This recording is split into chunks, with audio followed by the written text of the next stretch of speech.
Stage 20 of the Giro D'Italia promised so much, and boy, did it deliver in spades. The Giro D'Italia turned on its head, a victory for Chris Harper on the stage, and an overall victory, bar Rome, of course, for Simon Yates. So where do we start? So let's start at the bottom of the Colle del Finestre, shall we?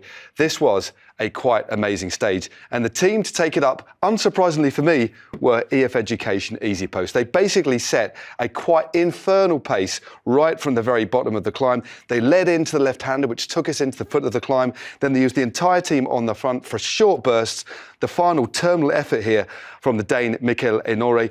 We can just see Jefferson Cerveda just swinging off. He couldn't keep with the pace. Isaac del Toro, though, remains in fourth position there, not panicking at the moment, but this looks like a stage finish rather than the start of one of the longest climbs of this year's Giro d'Italia. Just look at the damage caused behind by this surge in pace from Mikel Enore, leaving us in no doubt whatsoever what this man was trying to do today. Isolate the Maglia Rosa. Look, Honore almost winds himself to a standstill, but at this point, Carapaz has flown, but on his wheel, and not too far away, is the Maglia Rosa, Isaac del Toro. Next up is this man, Simon Yates. He has been a little bit distant on the bottom of the climb. Didn't get drawn into the melee, didn't get drawn in to the intense, infernal pace, paced himself back on, and then there was a series of attacks. This is the first attack, launches off the front, that smooth, clean acceleration that he's got. It was brought back immediately by Richard Carapaz, and then this attack here on the right-hand side just uses the apex of the corner, accelerates clear.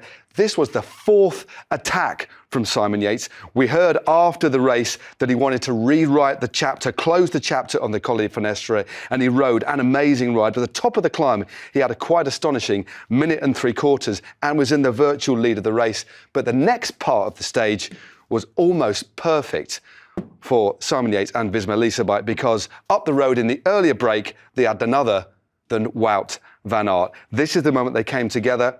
Van Aert waiting for his teammate. The lead at this point, a couple of minutes, and it's about to balloon even more because of the motorbike that is Wout van Aert. And behind, they couldn't really believe what was happening. There was essentially a standoff between Isaac del Toro and Richard Carapaz, a shake of the head there. I'm not working anymore. Carapaz rode most of the climb on the front, and on this occasion was leaving it to the young Mexican, but he didn't want to do it. So they continued to lose time, and just look at the time gap now. At this point, with about 8Ks to go, the gap has gone to 3 minutes.